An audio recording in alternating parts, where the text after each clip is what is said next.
Hey everybody, thank you for coming out to Flyleaf Books today. Your support of this local independent bookstore and as well as this author, as well as Public Schools First. We just really are glad you're here, so thank you. I'm just going to turn this over to Yvonne in just a second to tell us more about Public Schools First North Carolina, as well as a little bit about Derek and Dangerous Learning. Thank you so much, and I appreciate everybody coming out tonight. It's probably I don't need to do much to introduce Derek because it seems like you're all here as old-time friends and admirers and so forth, but I will say thanks to Flyleaf for having Public Schools First here tonight with Derek, and we're so proud to be here. And Public Schools First, if you don't know, is a statewide nonprofit that advocates for public education, K through 12. Actually, pre-K through 12 is better. And we've been working very, very hard over the last 15 years almost now, believe it or not. Is that right, Ann? About that long. Ann Campbell here is on our board of directors. And so it's a hard, tough time to be in. And one of the stars that we found in this fight, this work, was Derek Black. He's published many books, but the one that really caught our eye was Schoolhouse Burning. And if you haven't gotten that book, you might want to get it before you leave tonight because it's really worth looking at, and it details with an incredible, great analysis of how public education is being attacked right now and how children are being robbed of their constitutional right to an education. And while I'm very excited about the book tonight, I'll have to tell you that what I learned in Schoolhouse Burning about constitutional law and the law of this land, every single state in the federal constitution as well, was incredible. We always, when we're reading books that we want to share with the public, we put I'll put a little sickie, like here's a quote. When I finished with Derek's book, I had gone through 4 packs of little stickies, and I thought, I don't know how this is going to help our social media person who wants to talk about that. But anyway, I'm honored to introduce Derek Black. He is a professor of law in South Carolina, but he is a graduate of UNC School of Law. His former dean, Jack Boger, is here, and so he has a long time history in North Carolina, and he was actually involved at the beginning with Jack in the Leandro case, so he knows a lot about that. He's always been willing. At the University of South Carolina, he runs the Constitutional Law Center. He's one of the most renowned people right now publishing and teaching in constitutional law, educational law in the country. So having him here with us is really incredible, and how timely his newest book is that you're going to have him talk about tonight, Dangerous Learning. It certainly not only talks about the South's history in terms of trying to suppress Black literacy, but it's really very relatable in the context of what we're going through right now in our state and in the nation in terms of hostility that's being faced by public school teachers, our libraries, and just the whole concept that we can no longer value in education DEI, right, and things like that. So I think you're going to really enjoy hearing him talk. And I just want to say, while I have the chance publicly, that this is a very generous man. We're just a small little organization in a little state, not his own right now. And when we reached out to him years ago to advocate with us and to share his knowledge and information with us, to do webinars with us, help promote this fight for public education, he willingly did so. And he's done it several times, over and over again. Witness that he's here in Chapel Hill tonight and tomorrow night to help us out. So we really thank you, Derek, and we so admire you. We're big fans of Derek Black. So, Derek Black.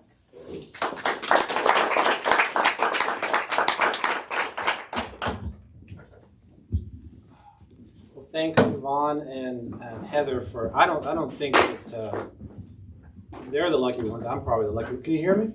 Yeah. Well, sometimes I can be long-winded, but so hopefully you can bear with me a little bit, but I'll try to keep it going and use my time wisely. So when I started work on this book in 2020, few outside the academy had ever heard of critical race theory. Even fewer could reasonably describe it. State legislators hadn't banned any books, any pronouns, or any ideas. And my goal at the time was really just to share a mesmerizing story, that of enslaved individuals risking their lives to read and later fill freedmen schools beyond their capacity. And in a world in which education is increasingly treated as a commodity, I hope that something in that book might remind us that education is a human experience and that literacy rests at its heart. And maybe some of the readers would connect the book with their own struggle with reading, their own moment of awakening through a special book. So we've got plenty of them here. Or maybe just their own journey to a more secure life. But as the attack on public education took shape over the next year, and words like critical race theory grew familiar to the average person, I questioned whether a good story was enough to justify writing this book. It seemed indulgent and maybe irrelevant to the current crises consuming public education. But over the next 2 years of writing it, and through more moments of self-doubt, connections began to emerge between the story, between Black literacy and the current battles engaging in public education. I found eerily familiar cycles of progress and retrenchment revolving around the same thing, Black freedom through literacy. I found a time when some slaveholders and churches actually encouraged Black literacy, followed by a time when they criminalized it. And I found a time when the South was dependent on Northern literature, followed by a time when it attacked it as unsafe for perpetrating supposed biases against the South. And then I instantly realized William Faulkner's adage, the past is never dead, it's not even past. And then I finally saw that larger story that needed to be told, one that placed the current moment in sober context. But I worried that some of this book's discoveries and complexities might be an uncomfortable fit in a modern culture that increasingly insists on singular narratives, a Supreme Court that can do no right, an America that knows no flaw, a history that involves multiple perspectives but can only validate one. And in today's world, details and ambiguities seem to infrequently matter, if at all. The only version of history that some will tolerate is one that serves their own agenda, and that story could not be that. The irony of me at the helm of this book is my insistence on a full narrative, and that 25 years ago, a seminal text in critical race theory helped me find my way in life. Derek Bell's Faces at the Bottom of the Well was the first book I ever read by a Black author. It made more practical sense than most anything else I had read at that point. And a year later, I'd taken up African American Studies as an additional major and had abandoned my plan to attend law school. But still struggling with my next step and no sense of how important Derek Bell was, I wrote him an earnest letter seeking advice and dropped it in the U.S. postal mail.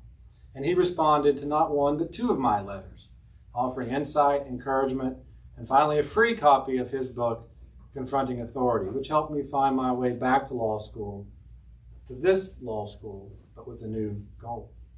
Nothing I ever read by him suggested he was looking to indoctrinate, and if so, I've quibbled with enough of his ideas to think that he missed the mark.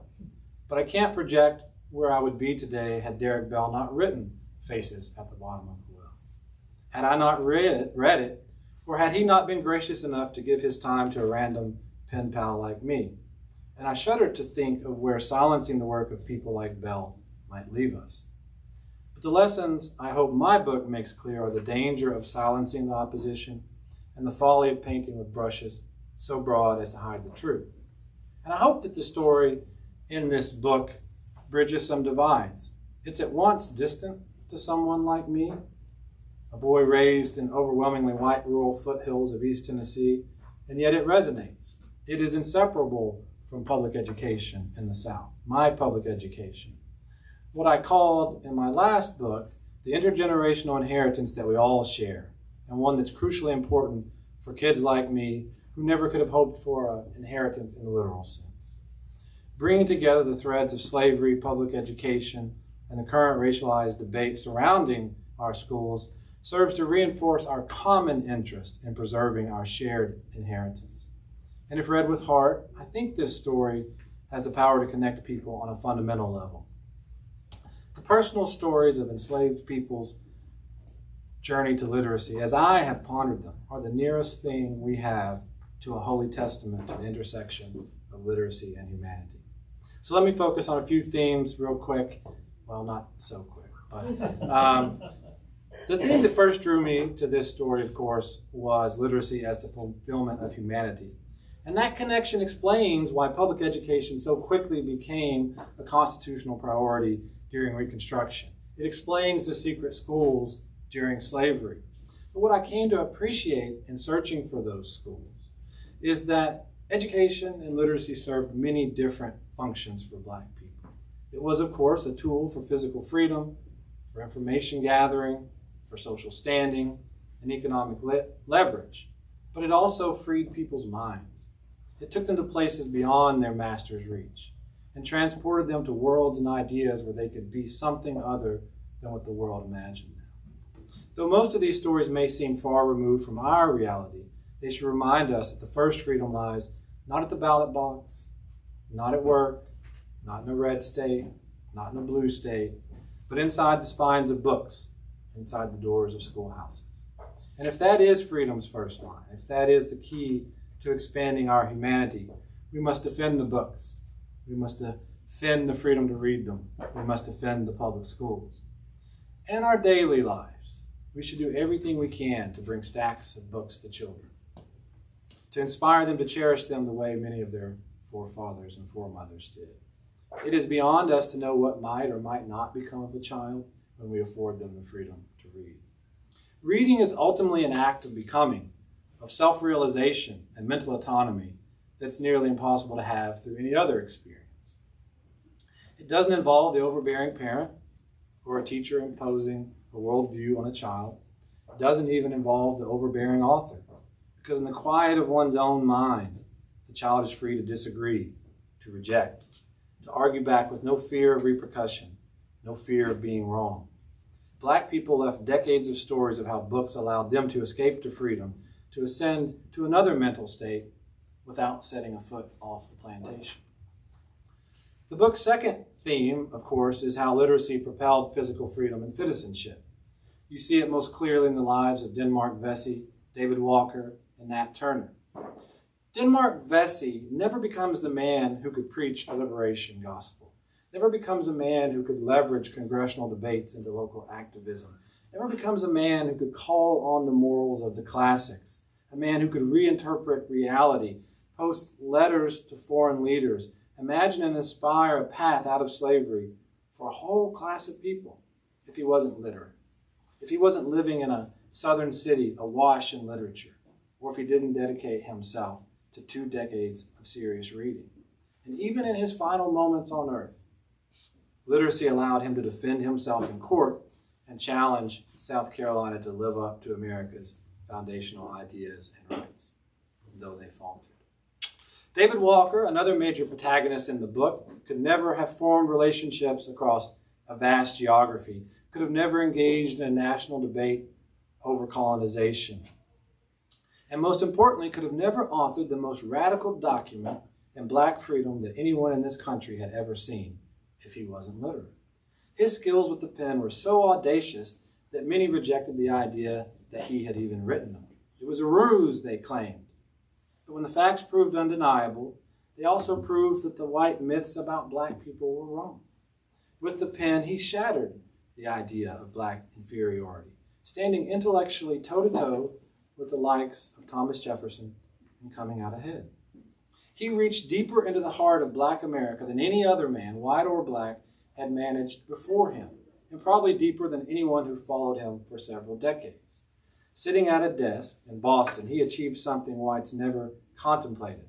He put a Black man's message of freedom in the hands of literate, enslaved people in the far reaches of the South. He breathed life into their greatest hopes, gave new voice and force to Black ministers sharing the good word with those who could not read. The story of freedom ultimately ran and traveled through the countless lives of others in the decades that followed. It beat in the hearts of the first enslaved people to find physical freedom south of the Mason-Dixon line. When Black people first dared to find freedom behind Union lines at Fort Monroe in 1861, something interesting happened. The very first thing they wanted after arriving was mental freedom, something that couldn't be taken away, however this great Civil War might end. And it was there on the banks of the water just outside Fortress Monroe that Mary Peak started America's first freedom school. It was under that old oak tree that still stands on Hampton University today. Under that tree, America began to sip the first full measure of the rebirth of freedom on its shores. Ironically, just a stone's throw away from where the first enslaved people had landed in America in 1619. Under that oak tree, America was coming full circle. But that oak tree, for all its grandeur, could not meet the scope of black people's hunger for freedom through education. That would require more than one oak tree, more than one solitary island, more than one teacher, more than one school, one community of support. It would require the South Carolina Sea Islands, where 10,000 black people had just become free as their former enslavers abandoned them. On March 3rd, 1862, 41 men and 12 women huddled together on the edges of the New York harbor, waiting for a military steamship to carry them deep into the troubled waters encircling the sea islands of South Carolina. They carried no muskets, no bayonets, no knives, only bags packed with Bibles, dictionaries, and reading primers. These missionaries saw Lincoln's war as a fight for black freedom, and they believed that literacy was the tool for unlocking it.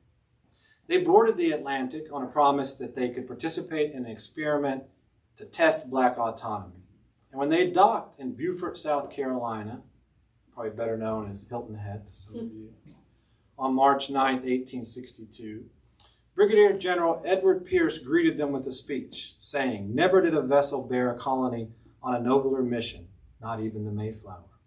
Their work would deserve the highest of all recognitions ever accorded to angels or to men in this life or the next." Little did those missionaries know black people had already started rekindling the flames of black literacy. They found formerly enslaved mothers who already wanted their children to go to school as soon as they could walk and were, quote, bitterly disappointed if they weren't reading by the time they were 3 or 4. One awestruck teacher described those early days of schooling as black people's first act on coming to the surface, a kind of instinctive head shaking and clearing of the eyes after emerging from the waters. While the Union saw schooling as necessary to enable blacks to support and govern themselves in the absence of their disloyal guardians, black people saw something else. A middle-aged woman arrived at one of those freedmen's schools one day with her children, her infant grandchildren, her mother, and her grandmother. 5 generations of enslaved people. And she explained it most simply: us want to learn. For we've been in the darkness far too long, and now we're in the light. Us want to learn. Over the next 3 war-torn years, the work that began in these sea islands and similar communities across the South laid the foundation for public education in the South. And a generation of black leaders rose from those communities to demand that the South do right, not just by the freedmen, but by all its people. And in doing so, these black leaders changed life's possibilities for all the South's children. A region that had long refused to provide public education for anyone suddenly tried to provide it for everyone. Southern states put public education into their constitutions, created methods to finance them, and exponentially increased the number of children attending them. The last theme for today is the danger of censorship, and echo chambers, and the paranoia that it ultimately breeds. After the South closed the doors on black literacy, it attacked white literacy. White people retained the right to read, but not the choice of what to read. In 1829, when David Walker's appeal arrived in Savannah, Georgia, the legislature didn't just criminalize black literacy, it criminalized the circulation of any materials that local officials might deem seditious. The mere reporting on David Walker's appeal led to the prosecution of one newspaper man. And it only got worse in the years to come. When anti-slavery advocates slipped their newspapers into bags and shipped them south, Charlestonians broke into the post office, looted the mail, torched the newspapers in a bonfire on the town square, and hung men like William Lloyd Garrison in effigy and placed bounties on their heads. Vigilance committees formed across the South to block these newspapers in their own communities. Over the next decade, Southerners who had once voiced more moderate approaches to slavery or dared to question whether the region might reconsider the institution were no longer free to speak. The North Carolina Manumission Society claimed 1,600 members in 1826. The fact that even such a thing existed, much less had 1,600 members, is startling. 8 years later, however, only 12 dared attend the meeting, and it was the final one they ever held. Floggings, intimidation, and attempts to run them out of the state had become too much to bear. Yet the pall of silence was not enough to satisfy the South, because paranoia had set in. Leaders sensed enemies in every schoolhouse, every textbook, and newspaper. One popular magazine started scrutinizing the textbooks of the quasi-public schools. It argued that slavery must be vindicated in the abstract and in the general, and it was convinced that all Northern books were biased. It even found fault in geography books that devoted disproportionate attention to Northern crops. Southern institutions of higher education were supposedly the solution. The South wanted more of them, so that Southern professors could produce Southern books for Southern students from a Southern perspective. The Old South was entirely correct about one thing. People who can artfully wield the pen don't need guns. Though slower than the weapons, their ideas can take hold, spread, and change a nation's course. Those who teach the youth and write their books, one author said, need not care who makes the laws. Yet the South was entirely wrong in thinking a closed society, one that refused to entertain discussion of important issues, could long survive. And over the course of 2 decades, the South ate itself and cast the die for war, not when the first shots were fired at Fort Sumter in 1861, but when it tried to close the books and minds in the 1830s. So let me close with a long close by connecting this history to the current moment. The Civil War may have ended formal slavery and the formal war on black literacy, but it did not remedy the conditions slavery had perpetuated for centuries. Reconstruction was a good start, but abandoned when far from complete. And the same is true of the second Reconstruction, the Civil Rights Movement. School desegregation lasted but a single decade in most places, not in Charlotte, but in most places, a single decade before ending. Nonetheless, formal segregation in opposition to black equality died as an acceptable, official public policy. And over the next few decades, society slowly changed how it thought about education. Laws prohibiting discrimination based upon sex, disability, language status, ethnicity, alienage, poverty, and homelessness all grew out of the foundation that Brown had laid. And for the past half century, the federal government, as well as several states, have set equal education opportunity as their legal goal. As recently as 2015, when Republicans and Democrats could not agree on the time of day, 85% of Congress voted for the Every Student Succeeds Act. Yet stubborn biases cling beneath the surface. Opportunity-denying aspects of the status quo remain relatively untouched. The way we fund schools, allocate teachers, assign students to classes, discipline students, and build education communities. Those national policies haven't translated into equal opportunity for black students, nor any others. But with George Floyd and other murders, we triggered a racial reckoning that suggested that America might not be content with the status quo, and schools seemed like a natural place to start. Educators were suddenly willing to try things to make a difference. The books that students read, the way teachers communicated, the events schools sponsored, the way students were encouraged to interact with one another, and the things schools stopped doing all spoke to a renewed desire to find progress. Now, surely some of that was window dressing, but it's hard to deny that the ethos didn't change. Caveats and nuances aside, America was awakening, without a war, without a single new law or court decision, and without mass violence. Yet that narrative, hopefully, that narrative stands alongside another. Something dangerously reminiscent of the pre-Civil War South is happening in education today.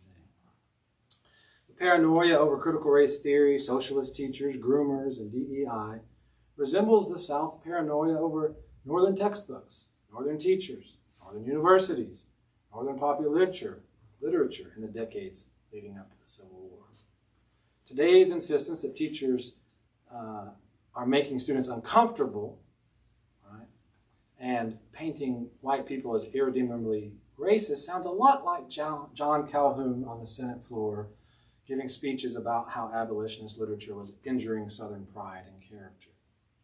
And when modern politicians insist that states will set their own academic standard, teach their own history and values that align with their way of life rather than the professional judgments of woke outsiders, they sound a lot like antebellum Southerners insisting that Southern students need a Southern education that promotes Southern values.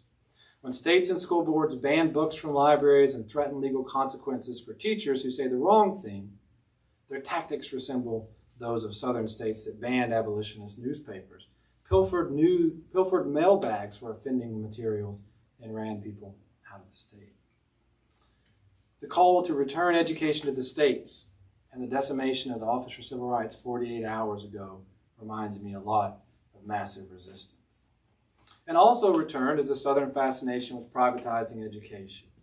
The private school voucher movement, of course, emerged in the South as a way to avoid desegregation and has now been reborn after the 2020 election. Attacking public schools is suddenly a way to signal displeasure with the national civic culture's willingness to redeem America from its cultural flaws. Public schools, to be sure, are far from perfect. They've never fully met the needs of all students in all communities. But those shortcomings are to be understood as problems to fix. They're not features of public education. Public education has operated for 2 centuries on the premise that public schools are the place where children, regardless of status, share a common experience, come to appreciate the public good, and prepare for equal citizenship. The purpose of public education has always been to sustain our democracy. And public schools are the only place in society, the only place, premised on bridging the gaps that normally divide us: race, wealth, religion, disability, sex, culture, and more. Policy agendas that encourage people to rage against public schools are in some sense coded calls for disunion.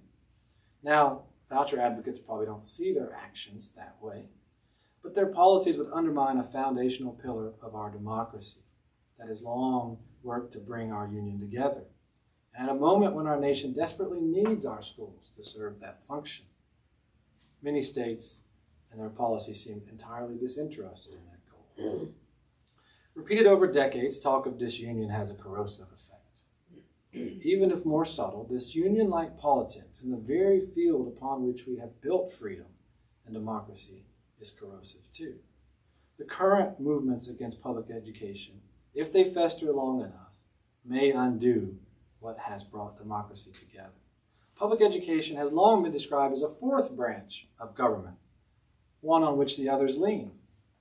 What does the intentional erosion of confidence in public education portend for the other branches? What would its failure do for our democracy? Our hopes of avoiding chaos have long rested on our ability to leverage wisdom in the face of complexity, to wrestle justice from conflict, to find compromise in the face of disagreement. The instinct towards simplicity is at least in some part to blame for today's polarization. Each competing faction claims the other has left something crucial out of the narrative. Worse yet, some factions insist there's only one story to tell. To concede anything to the other side is a sign of weakness rather than virtue. The story of dangerous learning asks us to hold several conflicting ideas in mind at once. White repression of literacy and the resistance to that repression during the antebellum period. The conflict between slaveholders, abolitionists, and the competing ideologies within each of those camps. Redemptive Reconstruction and vocal, violent white resistance, which ultimately triumphed in a system we know as Jim Crow. But then school desegregation and the changing politics that followed to then tame it. In our current moment, a push for a more substantive form of equality, and what too often looks like a movement to revive old divisions. The closer one gets to each of these periods, the more complex these tensions appear. The more difficult it is to define the main narrative. Is it one bending toward justice or one pulling us backward? Although this book spends most of its time on repression that refused to submit even after the Civil War, its story is one of justice prevailing. Justice was never the overwhelming force, but with each encounter, it shrank the forces of evil and continually reached for more. By slow steps, each era marshaled a new majority. Rarely an overwhelming consensus, but just enough to tip the scales more towards justice. The moral stance of black literacy drew adherents under the most difficult of circumstances. White and black people willing to break the law to keep literacy alive. A significant number of slave owners speaking for some form of abolition in the state of Virginia in the General Assembly, and teaching a more just form of Christianity in the state of South Carolina. Thousands of volunteers flocked to the South to eradicate the vestiges of slavery through education when the war's outcome was still in doubt. Teachers making the South their permanent home and facing life-threatening violence when Union forces retreated. There is no Civil War. There is no Reconstruction, no literacy or education movement, and no civil rights movement without a moral movement just as tenacious as the forces of oppression. In his first inaugural address, just 5 weeks before the opening shot of the Civil War, Abraham Lincoln spoke of the world as he hoped it would be. We are not enemies, but friends. We must not be enemies. Though passion may have strained, it must not break our bonds of affection. The speech, overly optimistic in the moment, was prescient of the future Lincoln would not live to see. The mystic chords of memory stretching from every battlefield and patriot grave to every living heart and hearthstone all over this broad land will yet swell with the chorus of the Union when again touched, as it surely will be, by the better angels of our nature. Those angels have visited us. Those better angels have visited us too often to be mere strangers. Thank you.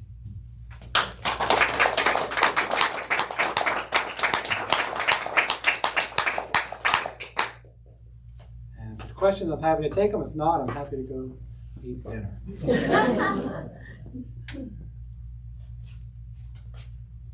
Where does the history that you have recounted give you the most sense of promise for the present time? Is it in literacy itself, or politics, or justice, which has a law kind of ring to it?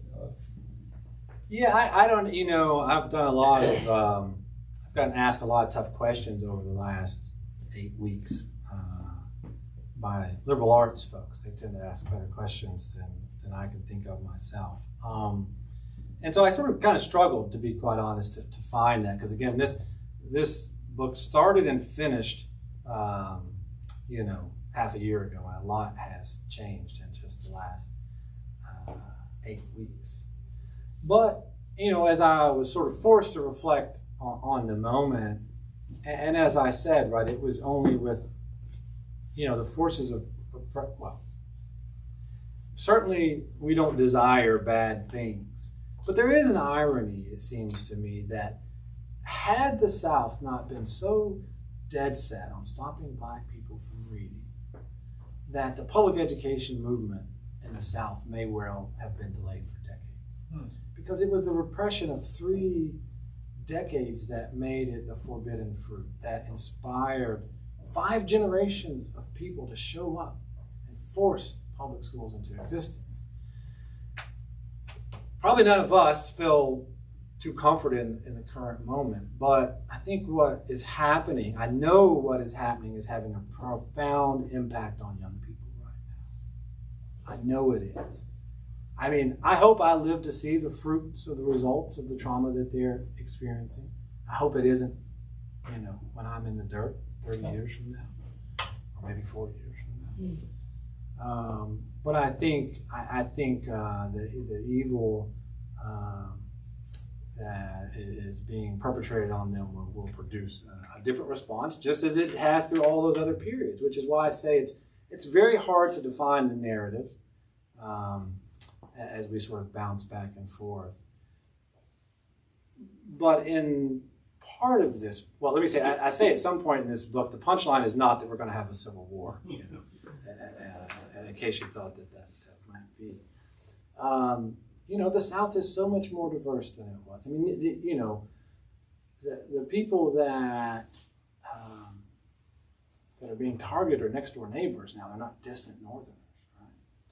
And so, and the policies that, at least from my perspective, that have been issued in the last few days are impacting families regardless of race, religion, culture, or political party. I mean, as I was telling Professor Boger earlier, I mean, look, if you've got a kid who's getting ready to go off to college and you went on the website yesterday, you would have found that the system was down. And most families, can't afford to pay that tuition bill without some assistance. If you've got a young child with a disability, right? Disability knows no race, religion, income status. Then, when you file your complaint with OCR, you may not ever get a response. And so I do think, it's going to affect parents too. But, sometimes you can't put Humpty Dumpty back together again. And some of the damage that's happened in the last 48 hours, I'm not sure can easily be repaired. So I guess the sad answer is it is not going to happen quickly, I don't think. But, I tend to be an optimistic guy, but it's been hard. In fact, I told an audience after I gave even more I gave you guys the nicer version. Actually, I gave a talk on my book Schoolhouse Burning and combined it with some democratic erosion stuff. And I said, normally I say something positive before the speech is over, but I don't want to short sell the truth of what's happening. But I did, but then I said, but as you keep asking me questions, I can tell you I am the king of silver linings. So we're going to move on from that difficult question, and I'm going to find a silver lining for someone else here. So when the silver lining comes, what do you think is our best chance to bend the arc back more quickly? What is our best tactic or strategy? Well, let me, because I may struggle to find the silver line.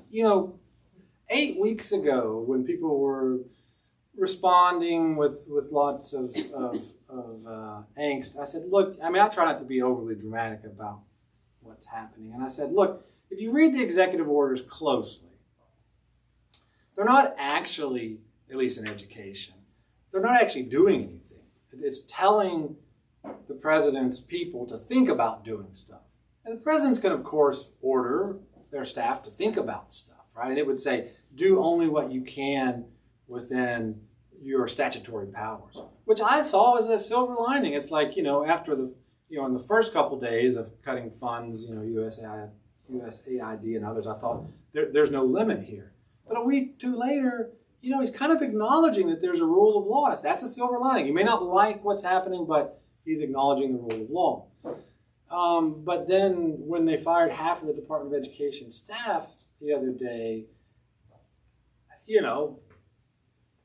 whether they're being smart or not smart, whether the interns are running the place, I don't know. But they effectively shut down the department without shutting down the department, which makes for a hard legal claim to push back. So did he or they, whoever they are, come up with a good strategy to push the boundaries of, the rule of law as far as they could? So that things are just changing every day that it's so hard for me to think too far into the future.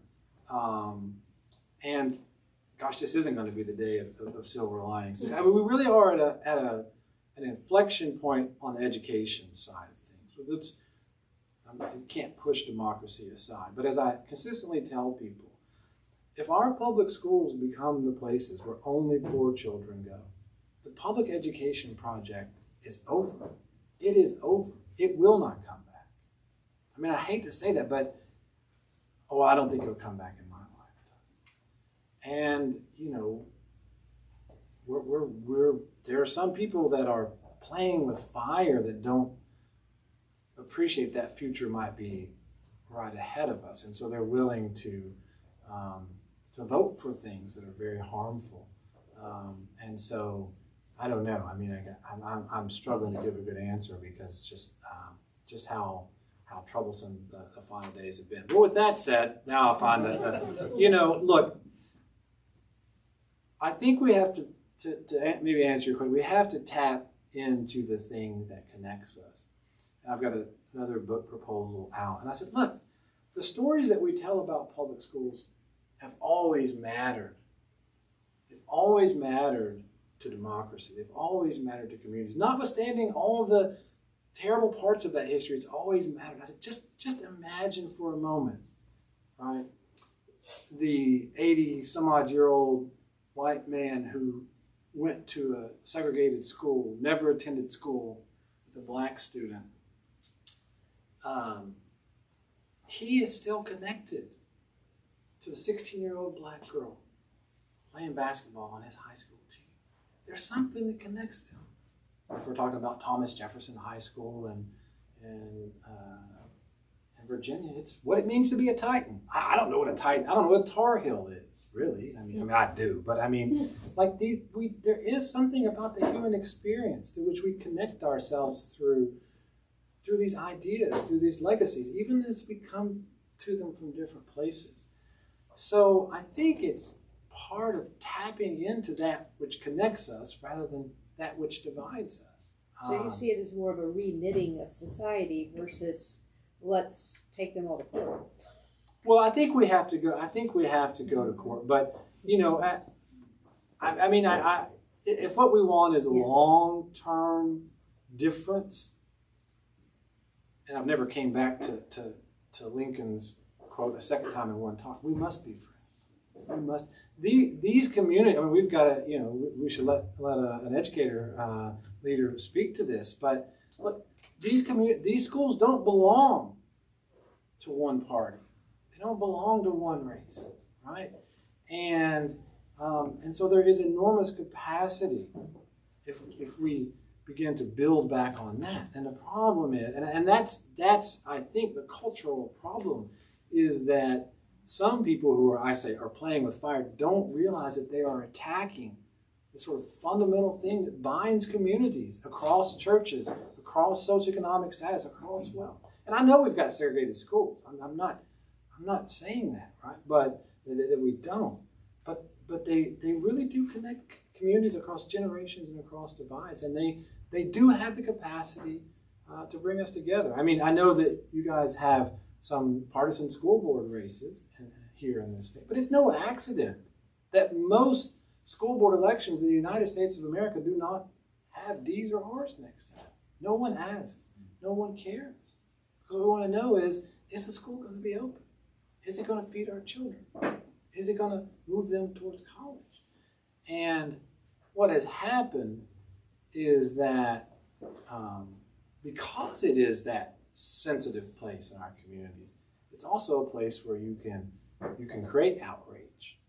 And that's what's happening, creating outrage in a sensitive place. But in any event, yeah. Other questions?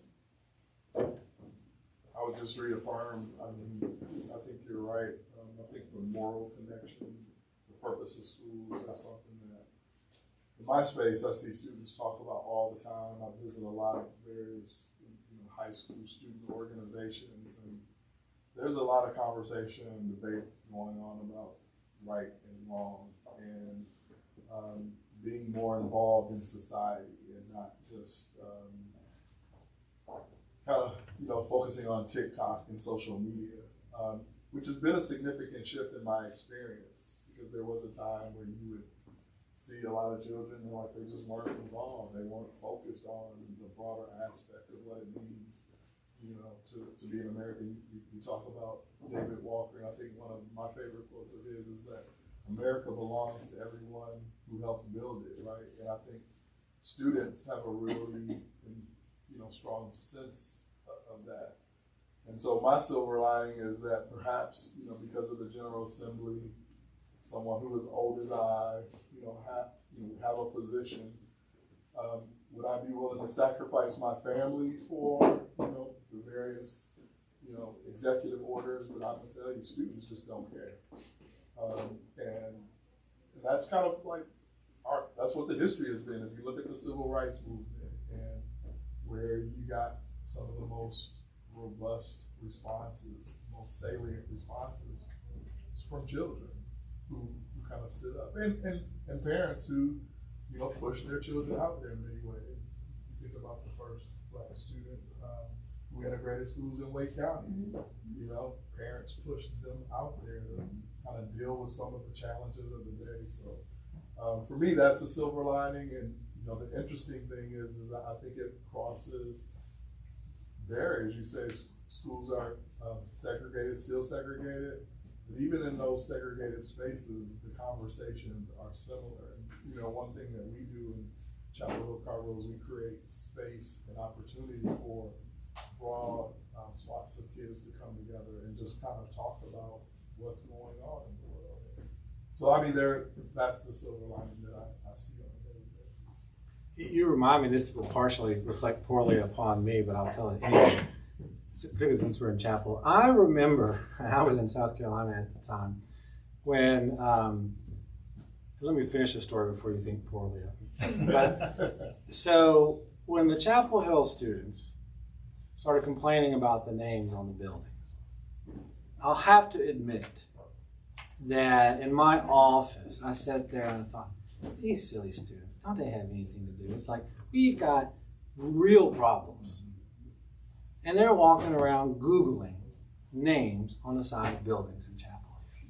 I thought, these young people, they're so silly. And then I remembered an earlier moment when, after the Stoneman Douglas shooting, when some of those young people had written, you know, some emotional op-eds about gun violence. And Rick Santorum had said, you know, they just need to be quiet and shut up. They're too young to know anything anyway. And then I sort of saw, you know, a small piece of myself and very small piece in Rick Santorum. And I said, you know, look, had young people not made audacious, sometimes uninformed claims and gotten all bent out of shape about things, we wouldn't have gotten this far. You know, we wouldn't have gotten this far. And so, you know, I mean, maybe the answers to our questions, they're just not in this room right now because, you know, we're the people on the other end of history at this point, you know, and they're the ones that are going to make it happen. And, you know, I trust that although they may not have our wisdom, they have the spirit to produce something better than what we would if we were left to our own devices. So we have to try to support them and mentor them and teach them and hope that you know, hope that they push things forward, notwithstanding, you know, the wisdom of the elders at certain times. Yeah. Other questions, thoughts, or just reflections? Yeah. Just reflection. When you mentioned the silver lining, over probably the last 2 years and especially the last couple of weeks, I've had former students to reach out to me. And with social media, that's easy. My social media is public, and I know I'm a public school teacher. But anything I'm going to say, I have no problems with saying it.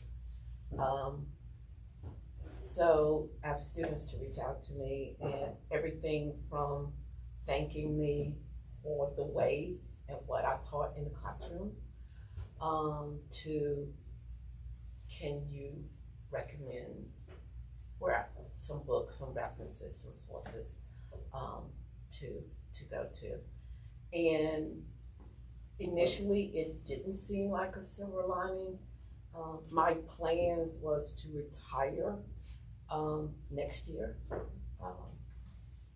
with that, but since Social Security and all of those plans that I thought was going to be there is not going to be there, and so I don't want to go out on a fixed income, so I'm going to stay a little bit longer.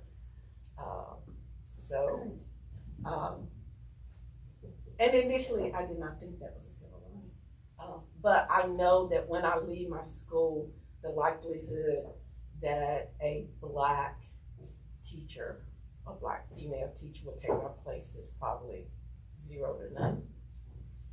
And that I will have a couple of more years to make that difference. And it's going to be hard because I'm pissed because I was looking forward to retirement. But I'm going to stay, so either I will retire or they're going to fire me. So either way, I still get to influence those kids a little bit longer. Well, I mean, thanks for. I mean, I don't know whether that's a silver lining or bravery or what. I only said it because, you know, thank you for your service. I struggle to understand how other people like you don't just walk away, though, right? I mean, it's just, you know, because I mean, it's tough. You know, it's like I not that anybody was listening, but I think, you know, like 2 weeks ago, I pleaded, you know, just sort of a little small public, you know, just hold on, you know, at the department, just don't quit, right? I know it's tough, but just don't quit. Because, I mean, like yourself, when these people walk away, this is the Humpty Dumpty example, like, there isn't someone waiting to fill their shoes. We're losing decades of experience. And I think we're losing. You are, unfortunately, probably an exception. You know, I got an email from my mentor at the Office of Civil Rights the night of the firings of half the Department of Education. It was the guy that, you know, kind of led me through what became 2 law review articles in the North Carolina Law Journal or Law Review, and he just said, you know, the fight is over. You know, he said, I'm stepping down.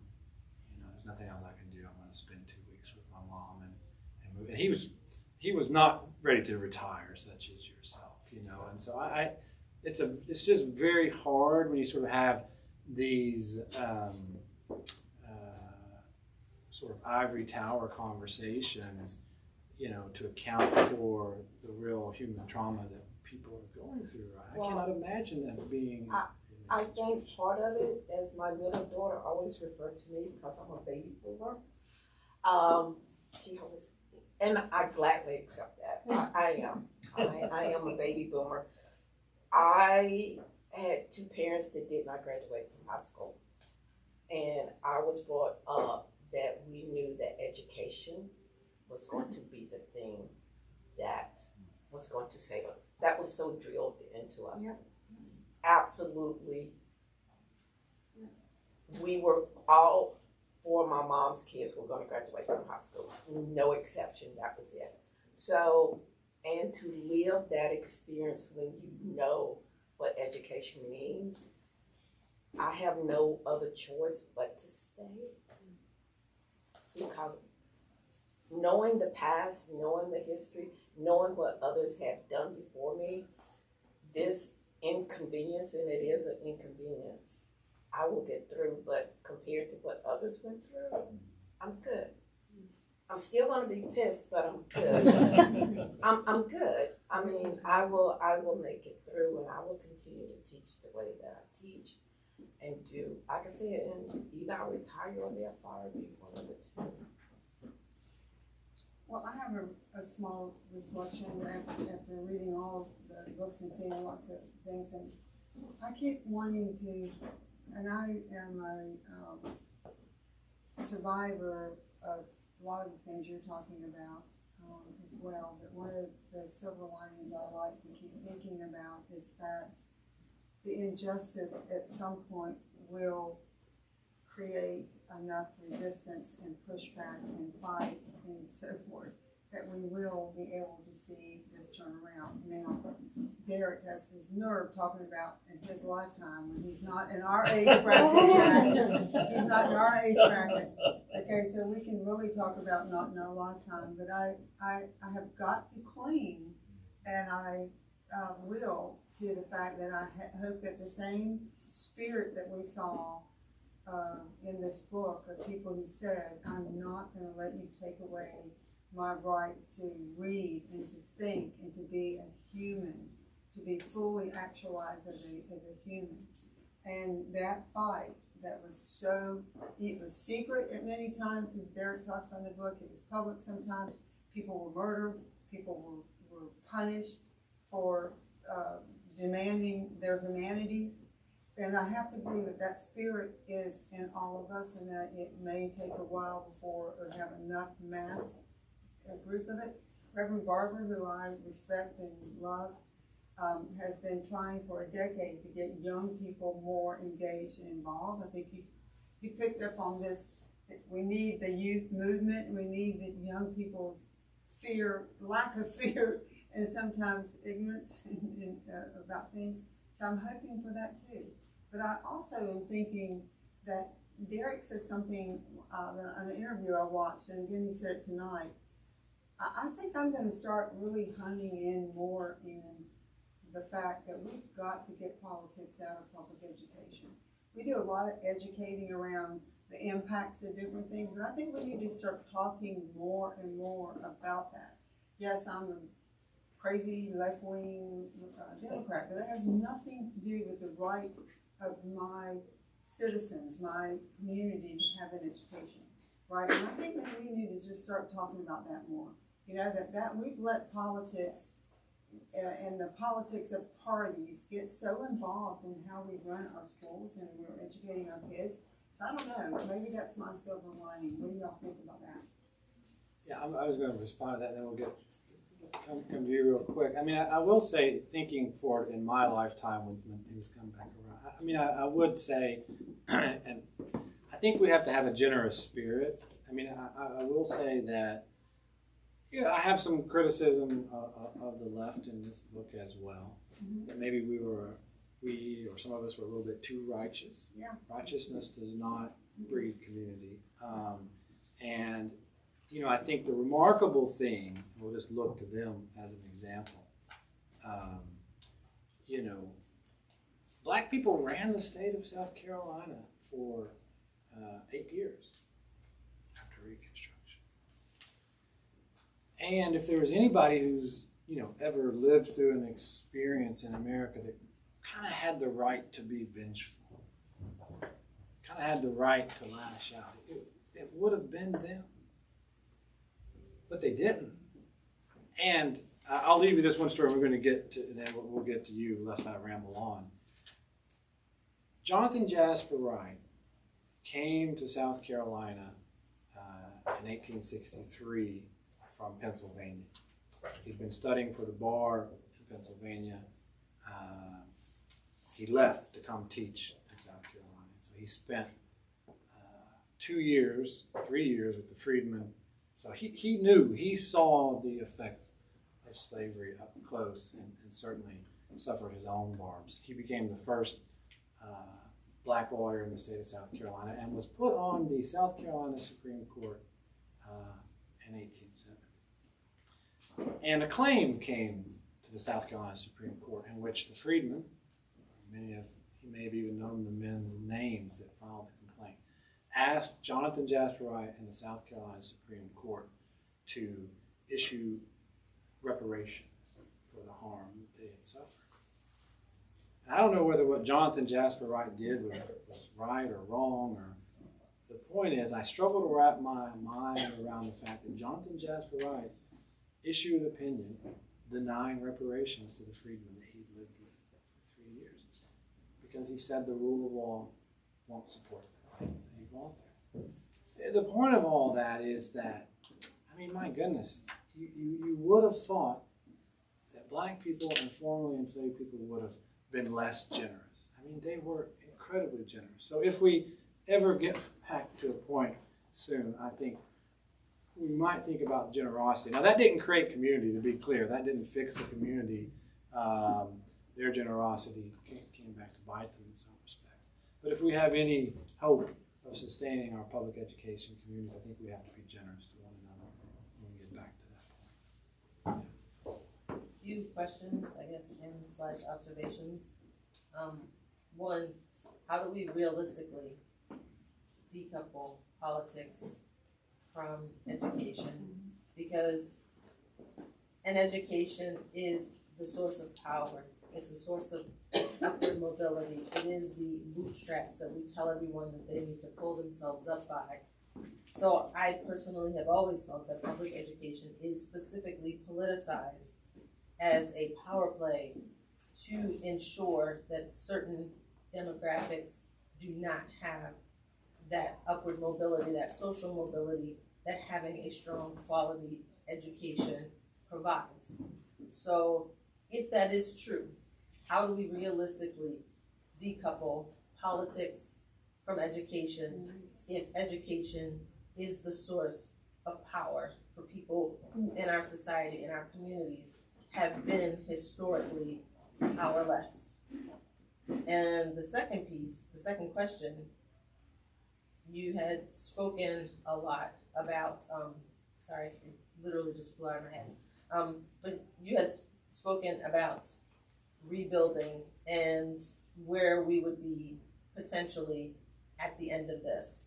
And I do kind of take issue with the fact that a lot of our silver linings are coming with the trauma that is placed on predominantly Black and brown children to make it through this situation that has been thrust upon them by the political plays of people when they are at their most powerless as children, as those of us who are supposed to essentially protect them.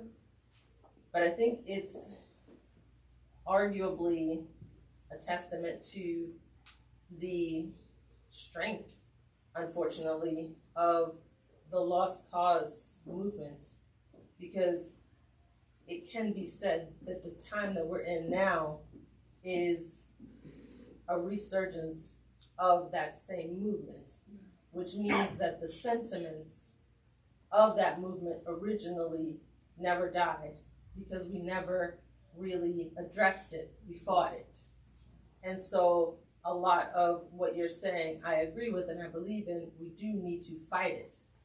But how do we effectively ensure that this does not maintain power, hold power, so that if we are able to come through on the other side and be able to rebuild, and again, rebuild on top of the trauma of Black and brown students right now, how do we ensure that in another 60 years, we are not seeing a resurgence of these ideas because we haven't effectively addressed the root desires and political power plays that brought them about in the first place and then are bringing them about again today?